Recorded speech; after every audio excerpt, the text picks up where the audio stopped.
Greatness can come from anywhere. I draw inspiration from the Filipino people and to God and my family.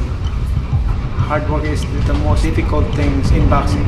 Let's get into it. Talk Nation. Smash that like button on your way in. Derrick James is a hell of a coach. Derrick James is the black Eddy REYNOSO, championship stable, present fighter Errol SPENCE, facing Terrence Bud Crawford, the biggest fight in boxing. But Bud, he ran into Derrick James. I guess he tried to speak to Derrick James, and maybe he didn't get, this is Terrence Crawford, he didn't get the reception that he may think that he should have got. And Derrick James was like, basically, man, like, don't think I got a suit on, man. Like, you know what I mean? Like it's sweet. Got to keep in mind, man, Derrick James used to fight. He trained some of the best fighters in the world. So if you put Derrick James in a situation where he got to fight, Derrick James go throw down. And I think at that moment, that's what Terrence Bud Crawford saw. Imagine Bomac getting in the fight with Errol SPENCE.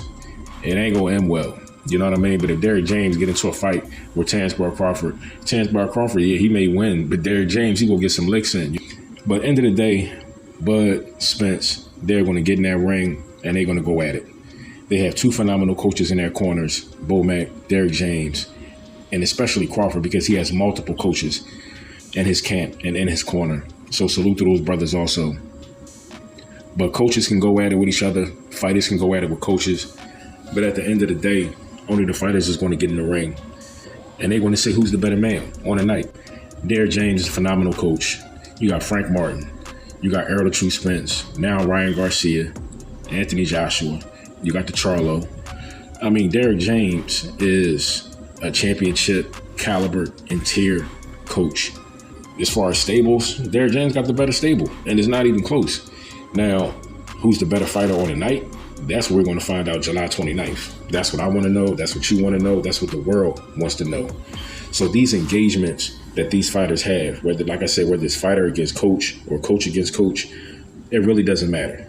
It really doesn't. Like you just heard Benavidez Sr. and David Morrell going at it because of comments that David Morrell said.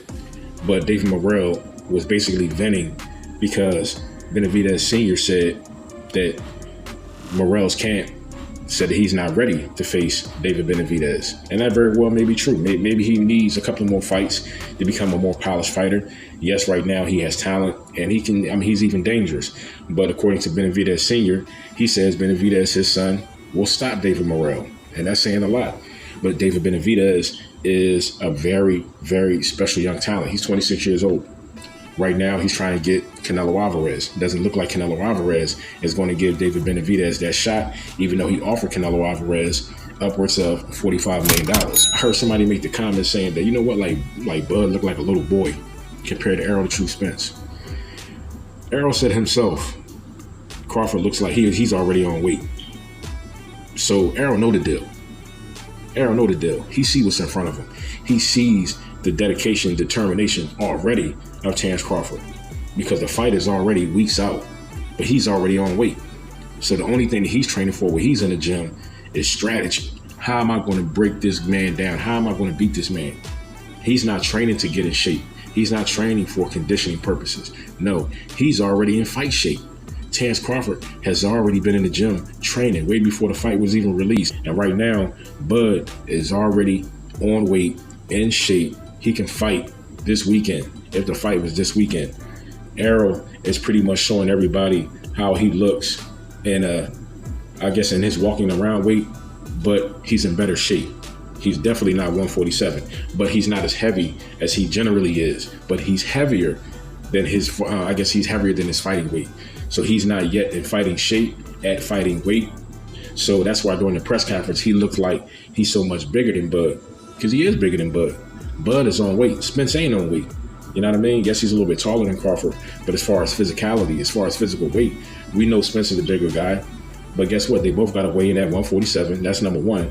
And number two, on fight night, Terrence Bud Crawford is going to come into that fight either the same weight as Errol Spence, or I see probably Bud being a little bit lighter. That's going to be to the benefit and advantage of Terrence Crawford because he's the faster, more explosive, and athletic fighter. Errol Spence, he comes into the fight in great shape. throws a lot of punches. His punch output round by round is crazy, and he can do that through 12 rounds. Cuts off the ring very well. So although he may not be as athletic as Terrence Crawford, Spence, he cut the rings off very well. He can trap his opponent, but he's facing somebody like he's never faced before. So him cutting the ring off with Terrence Crawford, that can work to the advantage of Terrence Crawford, because Terrence can punch with either hand. So if you push Terrence one way, Errol may wind up running into a shot. So in my opinion, he's going to have to keep Bud, or it's better if he keeps Bud in the middle of the ring. If he pushes Bud around the ring like he likes to put his opponent on the ropes and go to town, I don't think that's going to be to Errol's advantage in this fight. It's going to be a lot of traps being set in this fight, and it's going to start round one. Traditionally, we all know Bud, I ain't gonna say Bud starts slow, but he downloads the information that he's receiving from his opponent. And once he figures his opponent out after those first couple of rounds, then he starts picking them apart, catching them with shots, breaking them down. And then then it's over for him. Now, the only thing with Errol Spence is if he lets too many of those rounds get by downloading information, like Errol Spence said, messing around with me, you go download a virus. Hey, I understand why he said that. And that's very well can be the case in this fight. So Spence is going to have to put on the pressure early, just like Bud's going to have to put on the pressure early, but more so Terrence Crawford, because he traditionally doesn't start early, but he's going to have to start quicker in this fight. He's going to have to download and be aggressive at the same time in the early rounds of this fight in order for him to get this fight started off on a right foot. Because if he lets too many rounds go by, he can wind up in the hole. And in a fight of this magnitude, I believe these 12 rounds are going to go pretty fast. And here's why. Both of these guys know what's on the line. Both of these guys have a lot at stake. So therefore, neither one of them wants to lose the fight. Pound for pound, they're going to be solidified as the best fighter in the sport of boxing. Cash cow, Canelo Alvarez. Fanfare, Tank Davis. But pound for pound, the best fighter in the sport of boxing will be determined July 29th when Terrence Bud Crawford faces Errol "The Truth" Spence for the welterweight undisputed championship of the world. And that Ring Magazine belt is the icing on the cake. In the 4-belt era, that's the first time this has been happening, y'all.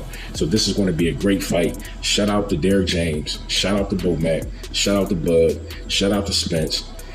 I want both of these guys to have a phenomenal camp. It's going to be a great fight. It's already a great build-up. Both of these guys are making championship media rounds. That's all I got. Talk Nature, stand up as your boy. Don't forget to like, comment, and subscribe. And you already know how I play. Share the truth. Fatality.